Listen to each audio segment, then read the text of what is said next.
This October, history meets the future at the grand stage of Jaipur Dialogues Annual Summit 2024.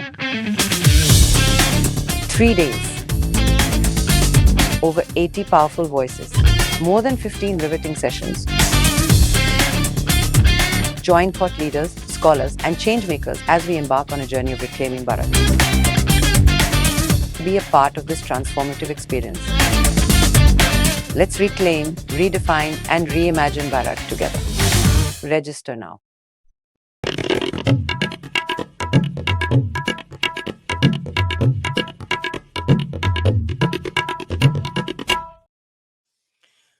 नमस्ते, आप सभी का स्वागत है आज के इस कार्यक्रम में। और आज हम बात करने जा रहे हैं हर्ष कुमार जी से। सामयिक राजनीतिक विषयों पर बात करेंगे और कुछ उनके मित्रों के बारे में तो हम हमेशा बात करते ही हैं। हर्ष कुमार जी का स्वागत करते हैं और उनसे बात करने से पूर्व आप सबको याद दिला दें, सबसे पहले तो सभी दर्शकों को और हमारे जो सब्सक्राइबर्स हैं उनको मैं धन्यवाद देना चाहता हूं कि आपने हमारे क्राउड फंड का टारगेट पूरा कर दिया है। वाह, बधाई। तो धन्यवाद आपको भी। और नहीं, कुछ दर्शकों की आपसे कंप्लेंट थी, आप हर वीडियो में बता रहे थे, तो वो कह रहे थे कि भाई 63% से आगे क्यों नहीं बढ़ रहा है। मैंने कहा भाई वीडियो पुरानी लगी हुई है, वो बढ़ गया है टारगेट।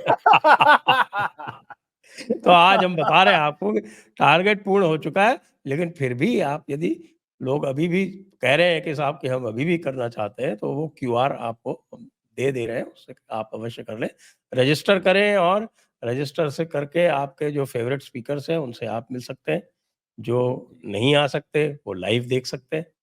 और आप शेड्यूल भी फाइनल हो गया है, शेड्यूल फाइनल आप देख सकते हैं। हालांकि शेड्यूल अभी महीना भर है, तो जो स्पीकर्स इत्यादि हैं वो कई बार अपना चेंज करवाते रहते हैं, तो थोड़ा बहुत उसमें चेंज होगा, लेकिन मोर और लेस फाइनल हो गया है। और आपके पास ये भी, जो लोग जो है सेशंस स्पॉन्सर करना चाहते हैं उनके पास भी अवसर है, वो सारे के सारे लिंक्स डिस्क्रिप्शन में दिए हुए हैं। तो अब कुछ स्पीकर्स जो आपके हैं फेवरेट, उनके नाम और उनके फोटो आपके सामने चल रहे हैं। हर्ष कुमार जी देखिए यहाँ पर है। तो हर्ष जी, आज का विषय जो है जी, वो ये है कि साहब के जम्मू कश्मीर में हमें ये नहीं पता चल पा रहा है कि वहाँ जो चुनाव हो रहा है उसमें से कौन सा तो जम्मू कश्मीर को भारत का अंग मानता है और कौन सा व्यक्ति या कौन सा राजनीतिक दल जो है वो जम्मू कश्मीर को भारत का अंग नहीं मानता है। क्योंकि हमारे राहुल बाबा तो कह रहे हैं कि वहां सब लोग बाहर ही आ गए जी। और आप बाहर ही है वहां के लिए। नहीं, उससे पहले ज्ञान जो है उनकी दीदी हैं जो उन्होंने दिया है। वो लोग कहते हैं ना बंटी बबली की जोड़ी है, वो एक ही कहानी कहते हैं वो सब। तो उसमें उन्होंने जो बातें अभी परसों कही है, मैंने उस पर वीडियो भी बनाया था, और बिल्कुल कॉपी टू कॉपी वही बातें उसी दिन उमर अब्दुल्ला ने एक कार्यक्रम में कही है। दोनों का वीडियो सोशल मीडिया पे अवेलेबल है, लोग देख भी सकते हैं उसको। उन्होंने ये कहा, उमर अब्दुल्ला ने, कि साहब पहले ये जो हमारा हक था, जम्मू कश्मीर वालों का हक था, वो 1.4 करोड़ लोगों के लिए था, यानी कि 1,40,00,000 लोगों के लिए था। अब उस पे 140 करोड़ लोग हक जमा रहे हैं। हमारा झंडा हमारा नहीं रहा। वो तो मतलब इस तरह की बात कर रहे हैं कि जैसे वो भारत का हिस्सा कभी थे ही नहीं, और ना ही कभी वो बनना चाहते हैं। जनता को इस उस पे लेके जा रहे हैं वो पटरी पे। और यही बात वो कह रही है प्रियंका तो ये कह रही है कि बताइए, यहाँ पे जियो आ रहा है, रिलायंस आ रहा है, अडानी आ रहे हैं, अंबानी आ रहे हैं, यहाँ शॉपिंग मॉल खोले जा रहे हैं, ये खोले जा रहे हैं, लोकल लोगों को जो है कुछ काम नहीं करने दिया जा रहा है। तो मैंने फिर उस पर वीडियो ये बनाया था कि मैं इस तरीके से, तो अगर ये सिद्धांत पूरे देश में लागू होने लगे तो दिल्ली तो 60% खाली हो जाएगी। क्योंकि दिल्ली में तो सारे काम धंधे बाहर के लोगों ने जोड़े हुए हैं। आप सर जाइए ना, गांधीनगर की जो इतनी बड़ी कपड़ा मार्केट है, वो सारे के सारे यूपी, बिहार, उत्तराखंड के लोग उनके मालिक है। वहां पे बड़ी बड़ी फैक्ट्रियां लगाई हुई हैं उन लोगों ने आके। तो इस तरीके से तो उन सबको भगा दिया जाना चाहिए। और बुद्धिहीनता की मतलब एक पराकाष्ठा देखिए, कह रहे हैं कि LG बाहर के हैं। तो पहले क्या LG लोकल के बन रहे थे वहां पे? गवर्नर क्या सारे के सारे वहां लोकल बन रहे थे? जगमोहन कहां से आए थे उनसे पूछना जरा, या सतपाल मलिक कहां से आए थे? और भी कई गवर्नर रहे बीच में, मैं तो नाम भूल रहा हूं उनके। कौन सा ऐसा गव- था कि वो जम्मू कश्मीर से आया गवर्नर था? गवर्नर और एलजी तो हर प्रदेश में बाहर के होते हैं। जी। तो वो मतलब एक तरीके से उनका कहने का मतलब यही है कि हम आपको अलग देश बनाकर देंगे और आप जो है हमारे साथ आ जाइए। और मुझे तो बड़ा आश्चर्य होगा अगर वहां वहां के लोग उन्हें वोटिंग, उनके समर्थन में, इस गठबंधन जो एनसी का और कांग्रेस का है, इसके समर्थन में अगर वो वोटिंग करते हैं लोग, तो मुझे बड़ा आश्चर्य होगा, क्योंकि वो कुछ भी जनता के लिए ऑफर नहीं कर रहे हैं। और जेन्युइनली बताऊं मैं आपको संजय जी, कि इस दौरान मैंने जम्मू कश्मीर के चुनाव को लेकर जो लोग यूट्यूबर्स और बहुत सारे सोशल मीडिया के जो इन्फ्लुएंसर हैं, उन लोगों ने जो वीडियो बनाए, मैंने सभी को ट्रैक किया। मैंने हरियाणा को नहीं ट्रैक किया इतना, मैं जम्मू कश्मीर को ज्यादा ट्रैक कर रहा हूं। तो उसमें मोर देन 50% ने यह कहा है कि भैया हमें पिछले 5-7 साल में जो काम करने की सुविधा यहां मिली वो कभी नहीं थी। आप कैरन बॉर्डर है वहां पे, जहां एलओसी के पास लास्ट इलाका है जो कैरन का बॉर्डर है, वहां पे एक वो लड़की है, मैं नाम भूल रहा हूं उसका, एक यूट्यूब चैनल है उसकी, मेधा यादव, अच्छी कवरेज की उसने। तो उस लड़की ने वहां उस गांव में जाके एक वीडियो बनाया, और उस वीडियो में उसने जितने भी थे सारे मुस्लिम्स थे वहां पे, जिसको भी पकड़ा उससे भी, जिससे भी पूछा कि भाई आप किसे वोट दोगे, उसने कहा जी बीजेपी को वोट देंगे। कि क्यों? कि साहब ये जो गांव है ना, छोटा सा बॉर्डर का, सामने बॉर्डर के पार पाकिस्तान की चौकी दिखाई दे रही है। यहां से देखिए सामने वो कौन सी नदी है, मैं नाम भूल गया उसका, हिंदू ही नाम है, किशन गंगा। किशन गंगा। कि किशन गंगा जो नदी है उसके पार वो देखिए पाकिस्तान की चौकी दिख रही है, वहां पाकिस्तान का झंडा लिखा हुआ है और उस पर लिखा हुआ है उर्दू में कश्मीर हमारा है। तो वो उन्होंने कहा कि जब तक 370 नहीं हटी थी इस गांव में, इंडिया में 3 घंटे बिजली आती थी पूरे दिन में। एक जनरेटर था, वो पूरे गांव का काम करता था, और उसी दौरान सब अपने मोबाइल चार्ज करते थे, किसी को कोई काम बिजली का, वॉशिंग मशीन चलानी है तो चलाते थे। कह रहे कि 3 घंटे, और आज 24 घंटे बिजली है। तो उसने कहा कि हम तो वोट देंगे बीजेपी को। काम करके दिखाया है उन लोगों ने 5 सालों में पिछले। देखिए, जिस जगह की आप बात कर रहे हैं ना, वो जम्मू कश्मीर पे मेरा अच्छा अध्ययन है। जी। वो जो स्थान है ना, वो आता है बारामूला पार्लियामेंट्री कॉन्स्टिट्यूंसी में। हाँ जी, ये नॉर्थ और का है शायद ये। ये नॉर्थ का, ये जो कुपवाड़ा हंडवाड़ा जो एरिया है, हाँ हाँ। ये हिल्स का एरिया है, ये उसमें आता है। हम्म लेकिन जब आप कश्मीर वैली में आएंगे ना, हम्म वो जो छोटी सी वैली है जिसको ये पता नहीं क्या समझते हैं, हम्म। उस वैली की जो स्थिति है, वहां पर जो आपने देखा होगा, जो अर्चना तिवारी ने जो इंटरव्यू लिए, हाँ, राजधर्म वाली ने। राजधर्म वाली ने, और उसने उसके सामने जिस पूरी तरह बहस से हुई है लोग जो उसकी है, तो। बिल्कुल जी। बिल्कुल। और हम्म, फिर जो है वो इल्तिजा मुफ्ती ने और किसने किसने कहा कि अरे ये यहाँ पर कम्युनलिज्म फैला रही है। अरे यार, वो बताओ। तो सवाल पूछ रही है, बाकी हाँ सामने वाले अगर कह रहे हैं कि साहब कि हमको यहाँ मंदिर नहीं चाहिए, हमको यहाँ हिंदू नहीं चाहिए, वो तो सामने वाले कह रहे हैं, हाँ, उनके मुंह में डाल के थोड़ी किसी ने कहा था। बिल्कुल। तो असलियत जो है वो वैली की और ये जो आपके पहाड़ी क्षेत्र है, इनकी काफी अलग है। हाँ, और देखिए संजय जी, 10 साल में कितनी चीजें बदल गई। जब चुनाव हुआ था 2014 में हुआ था, इस बार मैंने देखा है कि सोशल मीडिया की वजह से, यूट्यूबर्स की वजह से, जो असली असली चीज है ना अंदर की, वो निकल के सामने आई है। और एक वो तो निश्चित रूप से कि है ही कि 370 हटी है, वो तो मुद्दा रहना ही था। लेकिन जितनी डीप कवरेज इस बार हुई है, जितना मीडिया वहां पर गया है इस बार, पहले क्या था कि सब प्रिंट मीडिया था, यही लिखते थे, द हिंदू वाले, इंडियन एक्सप्रेस वाले, सारे वामपंथी, है ना। तो सर ये इनकी कहानी कुछ और होती थी। लेकिन अब यूट्यूबर जो पहुंच रहा है वो बिल्कुल जेन्युइन आदमी के पास पहुंच रहा है। डल झील में आपको तो पता है, आप तो गए होगे, वहां पे एक वो मार्केट लगता है शिकारे वाला, हाँ, अंदर ही शिकारा सब्जियां भी मार्केट लगता है। मिलती हैं, सारी चीजें मिलती हैं उसमें। तो उसमें उसने कई उस रिपोर्टर ने कई कई लोगों से बात की, उनसे कहा कि आप क्या बेचते हैं? कि साहब मैं ये चॉकलेट के ये बाउल्स बना के बेचता हूं, और केवल मैं बनाता हूं, और या फिर डेनमार्क से मेरे कोई परिचित आए थे वो बनाते थे, ये एक्सक्लूसिव है, रेसिपी नहीं दूंगा। उसने पूछा तो कितने पैसे कमा लेते हो सारे दिन में? उसने कहा कि पिछले सीजन से यहाँ टूरिस्ट खूब आए हैं और मैं 10-12 हजार रुपए कमा लेता हूं। तो उसने पूछा कि पर मंथ? उसने कहा नहीं, रोजाना, डेली। तो इतना इतना फर्क है।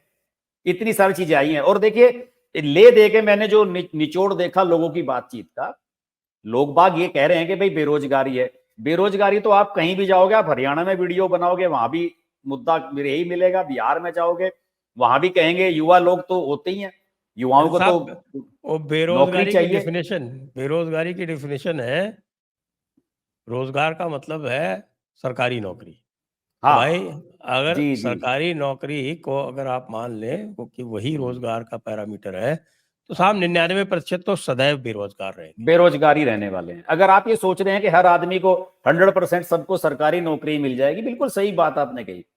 सही मायने में सब लोगों का मतलब ये है कि सरकारी नौकरी नहीं मिल रही है, सरकारी नौकरी के पीछे। अब सरकारी नौकरी के अलावा वहां प्राइवेट सेक्टर डेवलप नहीं हो रहा है। अब आप बताइए कि नोएडा या गुड़गांव जैसा कोई शहर है वहां पे कि किसी आईटी की कंपनी ने अपना हो भी हब नहीं बनाया सकता हो? ना, हो भी नहीं हाँ सकता। जैसे ही कोई वहां जाता है, वहां पे एक्चुअली क्या है मैं बताऊं आपको, वहां पर एक पूरा नेक्सस बना हुआ है जिसमें ये अब्दुल्लास और मुफ्तीज जो है ये सबसे बड़े उसके पार्टिसिपेंट्स हैं। उन्होंने वहां के एक बिजनेस माफिया को प्रश्रय दे रखा है और उसके साथ में उनका करार है कि वो किसी को नहीं आने देंगे। बिल्कुल।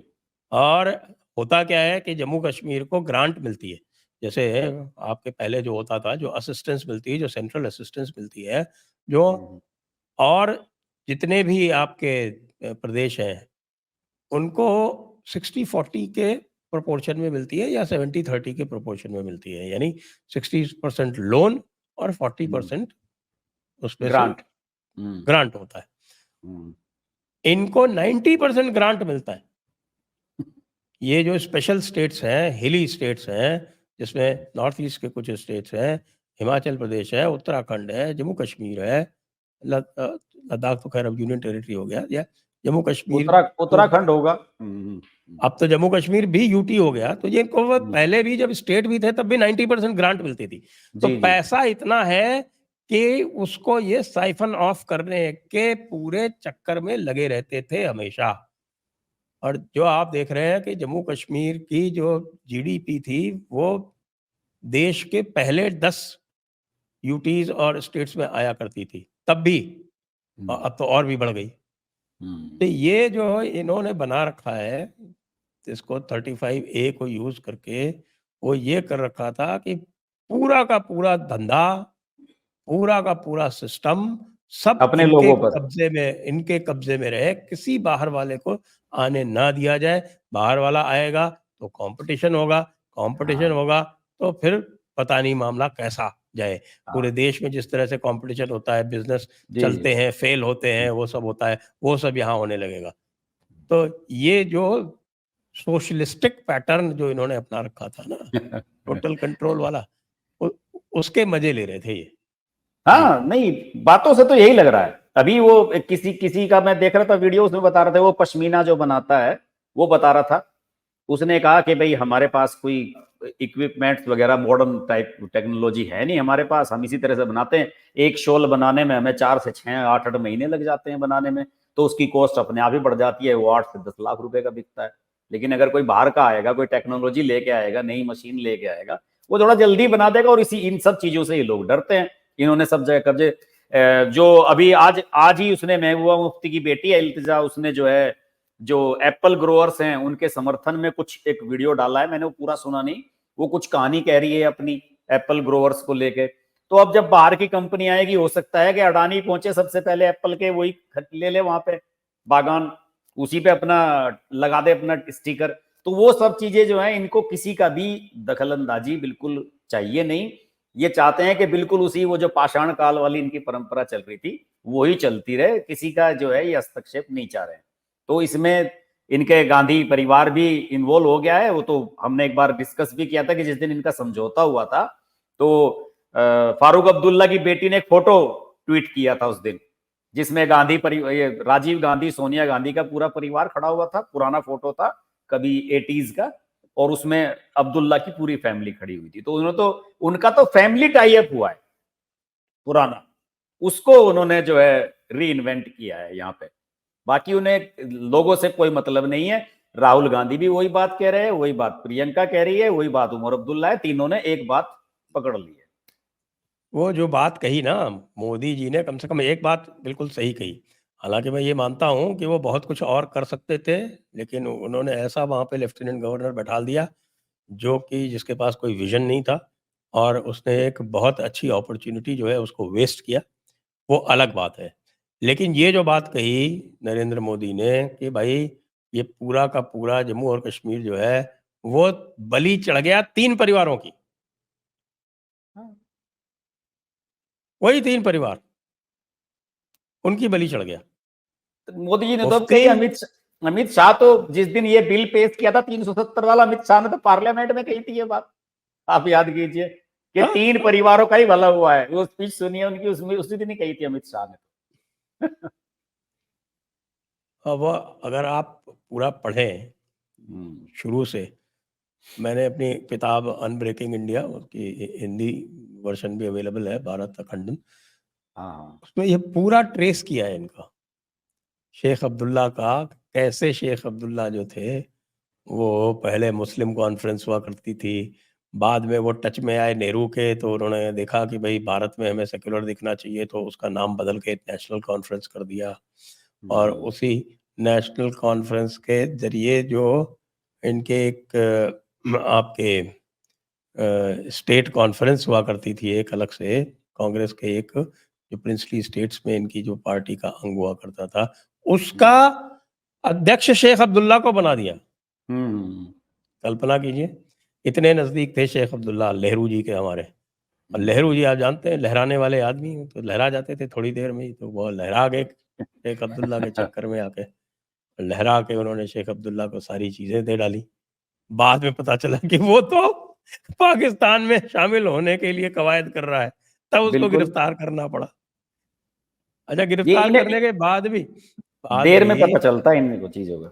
बाद में जब बख्शी गुलाम अहमद को बनाया इन्होंने, बख्शी गुलाम मोहम्मद जो थे उन्होंने कहा कि भाई अभी भी क्या ये आपके 370 और अलग कॉन्स्टिट्यूशन बनाने की जरूरत है?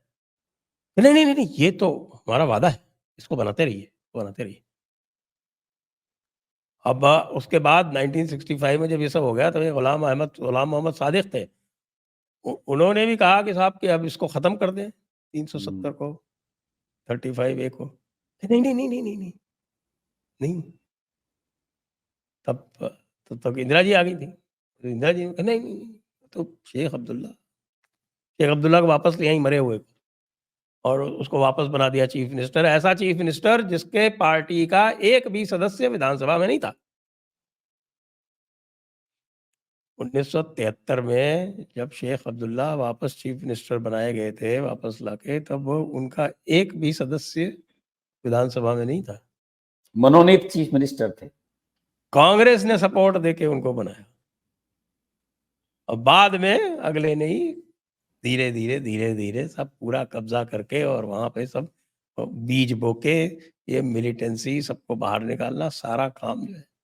आज भी जब आप देखते हैं कि ये लोग बातें करते हैं ना आपस में, जो इंटरव्यू लिए, वही मानसिकता है जो आम आदमी बोल रहा है, वो वही मानसिकता है। और यही मानसिकता जब उमर अब्दुल्ला बोल रहा है, तो वही बात वो भी दोहरा रहा है, उसमें क्या है।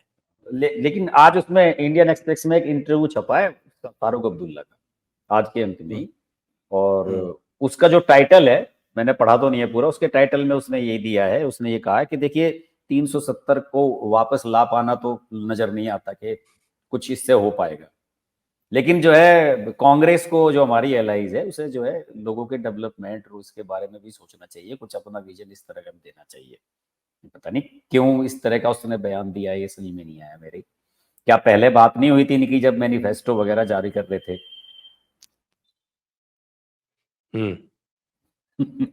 ये आज क्यों कह रहा है, समझ में नहीं आया। अब कुछ लोग तो ये कह रहे हैं कि वहां के एक पत्रकार हैं बहुत, वो लगातार कई चैनलों पे आते रहते हैं, कश्मीर एक अखबार है वहां का, लोकल बोल रहा हूँ, कश्मीर गुलिस्तान क्या नाम है, एक अखबार है वहां का, उसके पत्रकार हैं वो इस चुनाव में बड़ा चैनलों पे आए हैं। उन्होंने तो ये कहा है कि मुझे फर्स्ट टाइम ऐसा नजर आ रहा है कि चीफ मिनिस्टर जम्मू रीजन से बनने जा रहा है, फर्स्ट टाइम ऐसा लग रहा है मुझे। उन्होंने तो ये संकेत दिया, और उन्होंने कहा कि आज जहां चुनाव हो रहा है 3rd राउंड में, और उसने कहा कि सब जगह जो है समीकरण इसी तरह के बनते हुए नजर आ रहे हैं। मुझे लग रहा है कि इस बार पहली बार जम्मू कश्मीर का जो चीफ मिनिस्टर है वो शायद घाटी के बजाय जम्मू रीजन से होगा, ये भी कह रहे हैं। देखिए मुश्किल लगता है मुझे तो, क्योंकि 43 सीटें जो है वो जम्मू रीजन्स की हैं और 43 में से 16 मुस्लिम बाहुल्य हैं, तो कुल 27 सीटें ऐसी हैं जो हिंदू बाहुल्य हैं। हाँ, वो और 27 की 27 भी जीत ले अगर बीजेपी वाले, तब भी बड़ा मुश्किल लग रहा है। सुनिए 27 वो है, हाँ। प्लस इन 16 में से कई सीटें ऐसी हैं जहां पे हिंदू जो है वो 40-45% की संख्या में है। तो अगर मुसलमानों के वोट एनसी और पीडीपी वगैरह में आपस में बटे तो वो जीतते कई हाँ। स्थानों पर ऐसे जीतती रहे हैं, ऐसी 4-5 सीटें हैं। हम्म। तो मैक्सिमम सीटें अगर कोई जीत सकती है बीजेपी तो 30 सीटें जीत सकती है, इससे ज्यादा नहीं जीत सकती। हम्म। और इसके लिए वो स्वयं जिम्मेदार है। वो इसलिए जिम्मेदार हैं क्योंकि इन्होंने जो आपका वो एक्ट बनाया, state Jammu and Kashmir reorganisation act 2019 जो बनाया, उसमें इन्होंने 2011 सेंसस को आधार ले लिया। 2011 सेंसस पूरी तरह से फ्रॉड था। 2011 सेंसस में इन्होंने फ्रॉड करके कश्मीर की जनसंख्या जम्मू से ज़्यादा बताई थी, जबकि जम्मू की जनसंख्या ज़्यादा है, आज भी ज़्यादा है। और रिप्रेजेंटेशन सभी ने दिया। जो डिलिमिटेशन कमीशन बना उसके सामने आप बताइए कि कांग्रेस ने भी ये रिप्रेजेंटेशन दिया, बीजेपी ने भी ये रिप्रेजेंटेशन दिया, हाँ, कोई आंकड़ा था नहीं और इनके पास। और उनकी जो वो जम्मू और कश्मीर पैंथर्स पार्टी पुरानी हुआ करती थी उसने भी रिप्रेजेंटेशन दिया। एकजुट जम्मू ये पार्टी बन गई थी अंकुर शर्मा वाली, इसने भी रिप्रेजेंटेशन दिया। सबने रिप्रेजेंटेशन दिया कि साहब कि ये 2011 जो है ये फ्रॉड है, और लगातार इसके विरुद्ध सारी पार्टियों ने इसको अपोज किया है। 2011 से लगातार अपोज किया है। उसके बाद भी इन्होंने जबरदस्ती जो है ये घाटी के तुष्टीकरण के लिए ये इस तरह का काम इन्होंने कर दिया। वरना सही में पूछिए तो ये जो अनुपात है ये 50 जम्मू और 40 आपका घाटी का बनता है। इसमें तो कई वो भी लोग भी थे ना, 4-5 लाख लोग तो बता रहे कि वो थे ना, जिनके आज तक वो वोटर कार्ड भी नहीं है, वो भी नहीं है, जो इधर पंजाब साइड के रह रहे थे, पठानकोट से इधर आगे की तरफ रह बिल्कुल, रहे थे, उनको लिया ही नहीं गया, उनको लिया ही नहीं गया, उनको गिना भी नहीं गया बेचारों को। हाँ, 2011 में उनको नहीं गिना गया था। हाँ। नहीं, वो अब अगर ये स्थिति है, और इस बार मुझे लगता है कि रिजल्ट से अगर कुछ इनकी आंखें खुलेंगी, कुछ जो भी रिजल्ट आएगा, कुछ ना कुछ तो उसका मैसेज निकलेगा ही। तो मुझे लगता है कि अब जनगणना अब होनी ही है, अगले साल हो जाएगी जनगणना। तो अमित शाह अगर रहे तो ये इसी तरह से फिर कर सकते हैं इसको चेंज। क्या दिक्कत है इसमें? चेंज यदि बनाया करना जा है सकता है। तो देखिए जम्मू को अलग स्टेट बनाना चाहिए। बहुत पुराना एक प्रपोजल है। जब डॉक्टर करण सिंह हुआ करते थे, पहले सदर रियासत थे, बाद में वहाँ के गवर्नर हो गए थे। जब 1965 में इन्होंने वो चेंज कर दिया था वहाँ का आपके प्रेसिडेंशियल ऑर्डर के थ्रू, तब उन्होंने प्रपोजल दिया था 1966 में कि भैया जम्मू को आप हिमाचल के साथ मिला दो। स्टेट रीऑर्गेनाइजेशन होने वाला था पंजाब का भी। तब उन्होंने कहा था कि साहब जम्मू को आप हिमाचल के साथ मिला दो, ये किसी भी तरह से कश्मीर के साथ में ये इसका मामला नहीं बैठता है। लेकिन सर आज की हालत में अगर अलग कर देंगे तो फिर तो वो तो काबू से बाहर हो जाएगा हर हिसाब से कश्मीर। कतई काबू से बाहर नहीं होगा। कैसे कैसे करेंगे फिर उसको बैलेंस कैसे करेंगे? 50 किलोमीटर बाई 40 किलोमीटर का तो कुल एरिया है साहब, वैली, और उसमें भी पहाड़ी जो है वो इनके खिलाफ रहते हैं, ये वैली वालों के। हाँ, पहाड़ी तो खिलाफ रहते हैं, वो तो रिजर्वेशन नहीं मिला किसी को, वो तो बहुत बड़ी प्रॉब्लम है उनकी तो। पहाड़ी और आपके ये गुजर बकरवाल, ये सब वैली वालों के खिलाफ रहते हैं। वो आपस में ही लड़ाई कर लेंगे, आपको उससे निश्चिंत रहे। और राहुल गांधी क्या कह रहे हैं साहब? राहुल गांधी तो अडानी और उनके पीछे हाथ धो के कर गए हैं कि साहब हाँ, पता नहीं राहुल गांधी जो है जम्मू कश्मीर और ये हरियाणा का जो चुनाव आया, इसमें जो है वो जातीय जनगणना वगैरह वो सब भूल गए, अलग लाइन पे चल पड़े हैं फिर से। पता नहीं क्या है, कुछ समझ में नहीं आया, क्या कुछ चांसेस वीक नजर आ रहे हैं या कोई मुद्दा ऐसा मिल नहीं पा रहा जिस पे नहीं, तो दरअसल क्या है। ये हरियाणा में क्या कह रहे जाके कि भाई जो है यहाँ पर जो है सारा माल जो है वो अडानी को दे दिया, क्या क्या वो चाहते हैं कि इंडस्ट्री? अरे साहब, जो मोदी जो है वो केवल इंडस्ट्रियलिस्ट के लिए काम करता है, ये हरियाणा में कह रहा बंदा। हाँ। वो हरियाणा जो कि इंडस्ट्रीज की वजह से इतनी हाई जीडीपी एंजॉय कर रहा है, उसके लिए कह और रहा है। और कुछ है ही नहीं वहां पे, खेती कहाँ है? कई जिले तो हरियाणा के ऐसे है जहाँ खेती जीरो है, भिवानी महेंद्रगढ़ कहाँ है? कुछ भी नहीं है, बीहड़ है, सब जगह ऐसे ही है वहां तो, बहुत जगह इलाके से हैं, खेती का तो कुछ है नहीं। और हरियाणा का तो डेवलपमेंट जहां तक मैं देखता हूँ सारा सरकारी पैसे से ही हुआ है, कोई ऐसा कुछ है नहीं वहां पे, इंफ्रास्ट्रक्चर सारी सरकारी पैसे से बनी हुई है वहां की। लेकिन हरियाणा के चुनाव से एक याद आया, बड़ा दिलचस्प डेवलपमेंट चल रहा है। सुभाष चंद्रा जो जी न्यूज वाले हैं उनका, वो लगातार सोशल मीडिया पे ये लिख रहे हैं कि मैं जो हूं कुछ दिन अभी हिसार में रह के आया, क्योंकि हिसार मेरा अपना इलाका है, तो मैं वहां रह के आया, तो मुझसे मिलने के लिए सारे प्रत्याशी आए जो चुनाव लड़ रहे थे, इवन निर्दलीय भी मेरे से मिलने के लिए आए, लेकिन बीजेपी का प्रत्याशी मेरे से मिलने नहीं आया, जबकि मैं बीजेपी को पसंद करता हूं, ये मेरे निजी विचारों से मिलती जुलती पार्टी है। और मैं लोगों से आह्वान करूंगा कि आप यहाँ पे सावित्री जिंदल को वोट दें, ये अपील कर रहे हैं सुभाष चंद्रा। मुझे लगता है कि आप लोगों ने जो राजस्थान में हरवाया है ना इन्हें, वो बेचारे हिल गए उससे, सुभाष चंद्रा, उनका विश्वास उठ गया। राजस्थान में जो राजस्थान में जो उन्होंने किया वो उनकी खुद की गलती थी, मैनेज नहीं कर पाए राजस्थान वहां में। पे ये। मैनेज क्या साहब, आपको पता है कि राज्यसभा के चुनाव किस तरह से लड़ते हैं इंडिपेंडेंट हाँ लोग। हाँ वही। हरियाणा वो में भी ऐसे ही जीते थे, तो वहां भी तो ऐसे ही जीते थे, से जीते थे, तो यहाँ जो थे वो उन्होंने अपना पत्ते ही नहीं खोले, तो फिर पत्ते नहीं खोलोगे तो कौन आपको वोट देगा? हाँ यही हुआ था। और फिर उस समय अशोक गहलोत था, अशोक गहलोत के सामने आसान नहीं था ये काम कर पाना, फंस गए बिल्कुल थे। बिल्कुल बिल्कुल। अशोक गहलोत के विधायक टूटते नहीं थे, जैसे नीतीश कुमार के विधायक नहीं टूटते वहां पे, बड़ा मुश्किल है, ये भी थे इसके समीकरण। आपके और हरियाणा के बारे में तो एक बड़ी मजेदार बात बताता हूं मैं आपको। अपने जो है, आप हमारे मित्रों पे अब आने ही वाले हो मुझे पता है, तो मित्रों की बात छेड़ देते हैं। अपने जो हमारे जो मित्र हैं अजीत अंजुम साहब, उन्होंने आज अंतिम अपना जो है कवरेज की है वहां की, हरियाणा की। भूपेंद्र सिंह हुड्डा का इंटरव्यू लेने के साथ उन्होंने, उनका पैकेज पूरा हो गया जो उन्होंने कांग्रेस से लिया हुआ था। तो उन्होंने कल ट्वीट किया एक बहुत लंबा चौड़ा, और लिखा कि मैं हरियाणा के चुनाव कवर कर रहा हूं और मेरे पास लगातार लोगों के फोन आ रहे हैं, पार्टियों के, उनके प्रत्याशियों के, कि साहब हमारे क्षेत्र में आ जाओ, हमारे क्षेत्र के लिए वीडियो बना दो, और कहते हैं कि हम आपको ये दे देंगे, इतने का पैकेज दे देंगे, इतने का पैकेज दे देंगे। तो वो कह रहे हैं कि भैया मैं पैकेज के लिए नहीं कर रहा हूं, कोई 1 करोड़ रुपया भी देगा ना तो भी मैं किसी के समर्थन में वीडियो नहीं बनाऊंगा।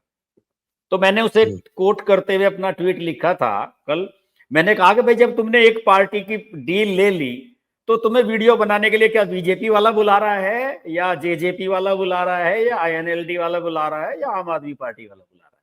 बुला कौन रहा है? मैंने ये झूठ किसे बता रहे हो तुम कि मेरे पास अलग अलग प्रत्याशियों के फोन आ रहे हैं?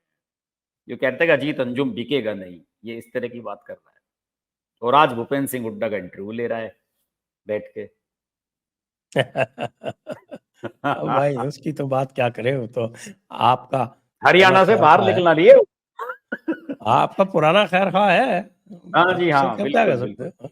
हाँ, वो मैंने आपका तो पहले पुराना कह दिया था कि हरियाणा के अलावा ये चुनाव कवरेज करने कहीं जाएगा नहीं, मैंने कहा चैलेंज कर रहा हूं मैं इस बात का, और हरियाणा से बाहर निकला नहीं है अगला बंदा, वहीं लगा रहा। उसे तो ऐसा लग रहा है कि जैसे स्मृति ईरानी को उसने हरवाया था, वो अब हरियाणा से जो है बीजेपी को हरवा के ही निकलेगा, और फुल क्रेडिट उसी को जाएगा, बस इसी उसी आपके उसमें है। आपके दूसरे मित्र जो हैं वो आशुतोष जी, वो आजकल थोड़े ठंडे पड़े हुए।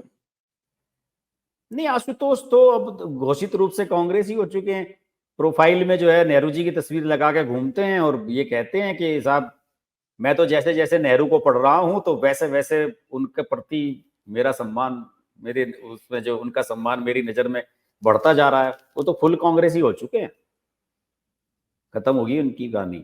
लेकिन एक मजेदार एक वो बातचीत कहीं चल रही थी, दो दो पत्रकार हमारे बात कर रहे थे आपस में, तो मैं देख रहा था कि अरविंद केजरीवाल हरियाणा में कह रहा है कि मैं आपका बेटा हूं और मुझे जो है भेजा है, जनता आपके बीच में आया हूं और अगर आप मुझे ईमानदार और वो सब मुझे देना चाहते हैं तो हमें सरकार बनाने का मौका दो। तो मैं तो ये सोच रहा था कि अगर उन्होंने रिजेक्ट कर दिया तो फिर केजरीवाल को भ्रष्ट मान लिया जाएगा या नहीं, अगर खाता नहीं खुला हरियाणा में। भाई अपने बेटे को अगर हरियाणा वालों ने रिजेक्ट कर दिया तो फिर तो ये मान लिया जाएगा, जैसे दिल्ली में कहा था कि साहब अगर आप मुझे जेल में भेजने, आप मुझे अगर जिता दोगे तो मैं जेल में नहीं जाऊंगा और अगर मैं हार जाऊंगा तो मैं जेल जाऊंगा। तो जनता ने कहा कि जाओ, दिल्ली वालों ने तो कह दिया भाई जेल जाओ, हम तो नहीं जिताते तुम्हें। ये हरियाणा में क्यों लेके बिना मतलब परेशान हो रहे हैं, रोड शो करवा रहे हैं, राघव चड्ढा से रोड शो करवा रहे हैं संजय जी। राघव चड्ढा के कहने से दिल्ली में जहां से ये चुनाव लड़ा था राजेंद्र नगर सीट से, वहां 2 वोट नहीं देगा कोई, राघव चड्ढा के कहने से। उसके रोड शो हरियाणा में हो रहे हैं।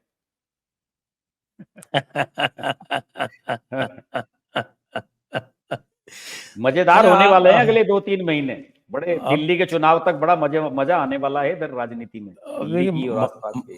मुझे लगता है कि हरियाणा में तो बीजेपी का डब्बा गोल होगा, लेकिन महाराष्ट्र में ऐसा लग रहा है कि भाई कांग्रेस और एमवीए का मामला कुछ ढीला पड़ता दिख रहा है। आपको क्या लग रहा है? संजय जी आप सही कह रहे हैं, और मैंने अभी हाल ही में उसका वो कॉन्क्लेव होता है इंडिया टुडे वालों का, उन्होंने मुंबई में कॉन्क्लेव कराया अभी 4-5 दिन पहले ही।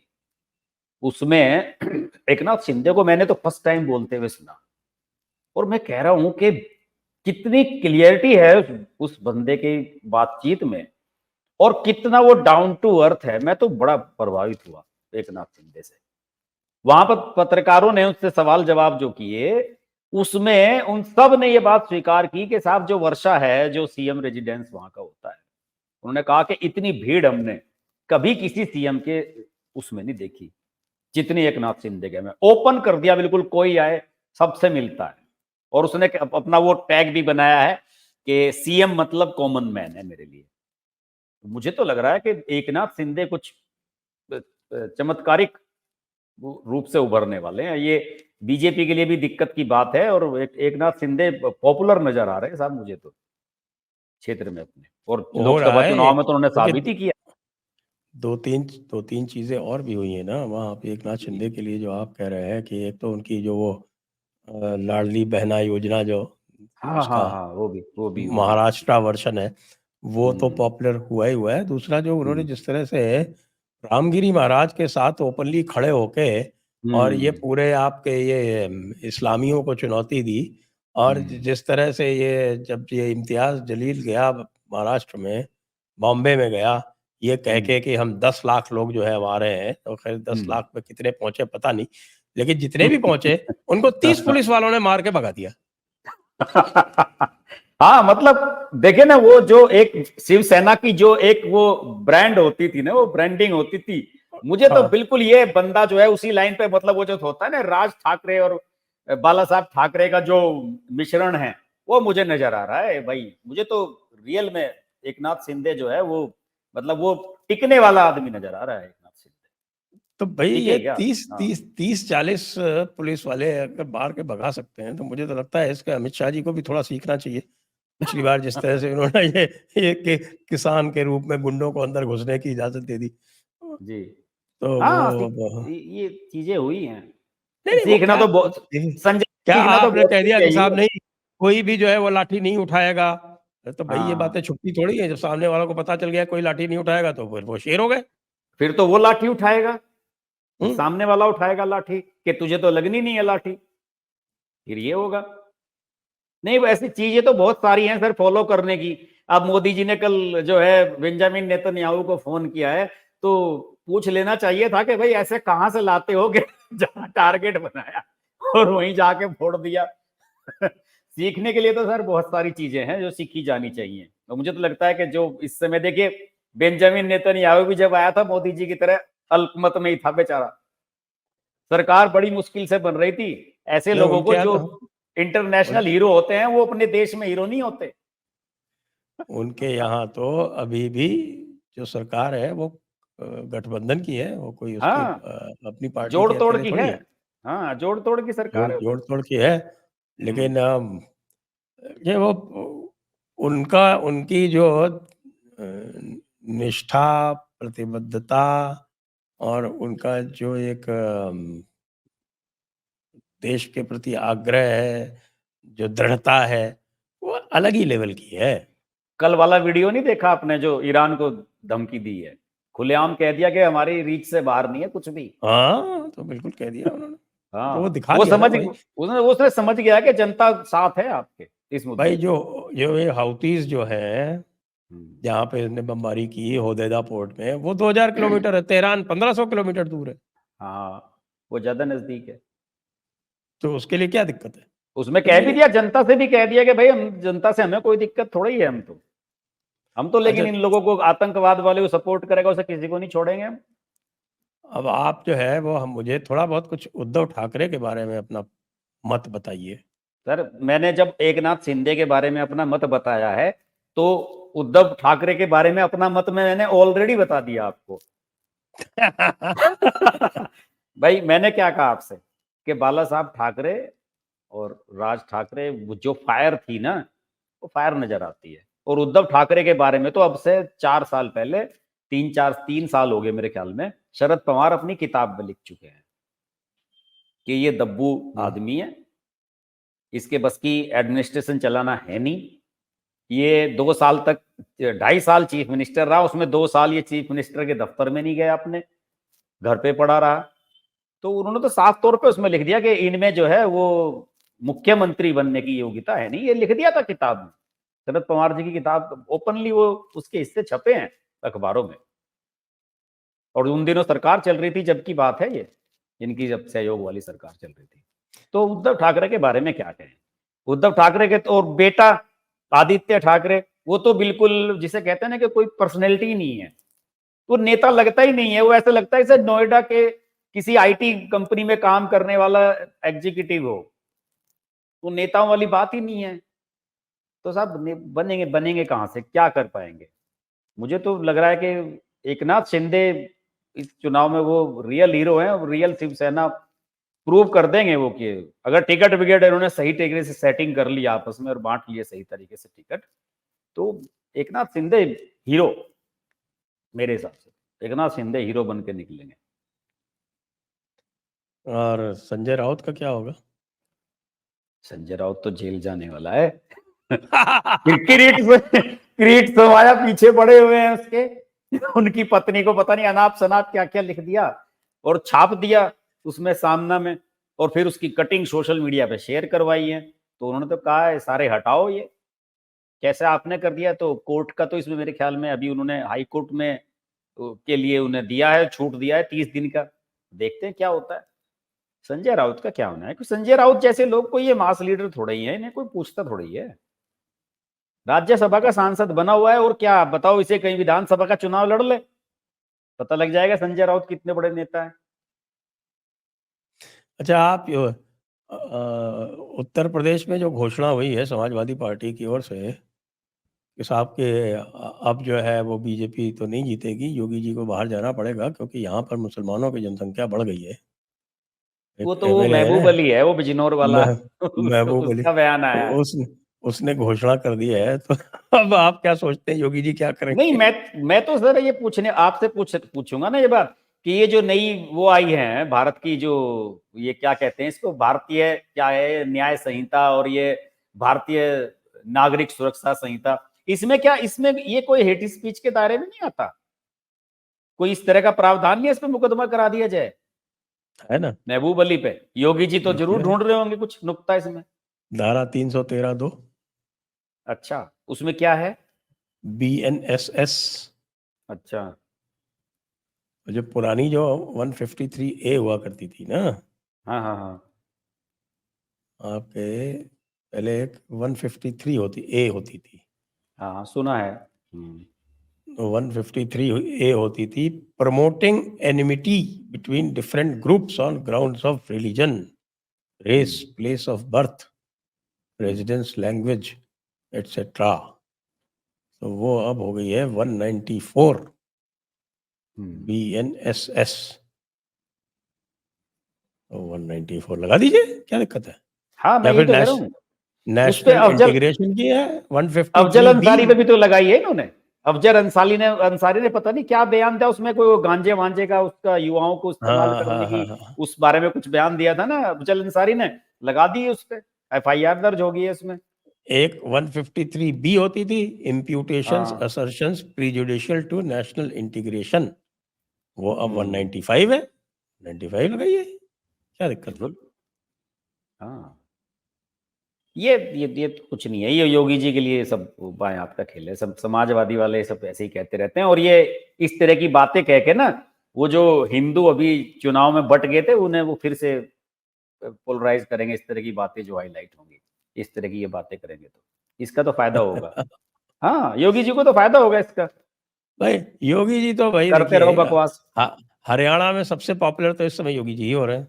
हाँ योगी जी की तो रोज वीडियो वायरल हो रही है, खुल के कह रहे हैं। वो तो साहब वो तो ये कह रहे हैं कि गांधी परिवार जो है वो नाचने गाने वाला जिंदगी भर करता रहा काम।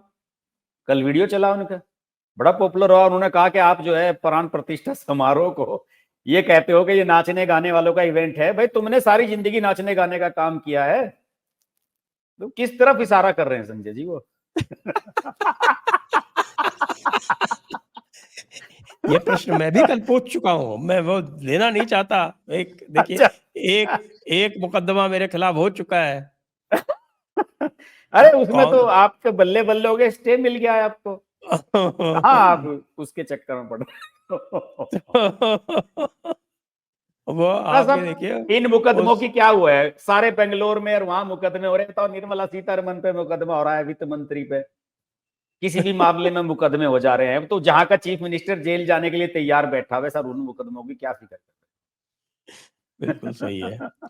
आइए फिर आज की चर्चा को अब यहीं पर विराम देते हैं। जी सभी दर्शकों को बहुत बहुत धन्यवाद। हर्ष जी आपको भी बहुत बहुत धन्यवाद। जय हिंद, जय भारत, वंदे मातरम। नमस्कार।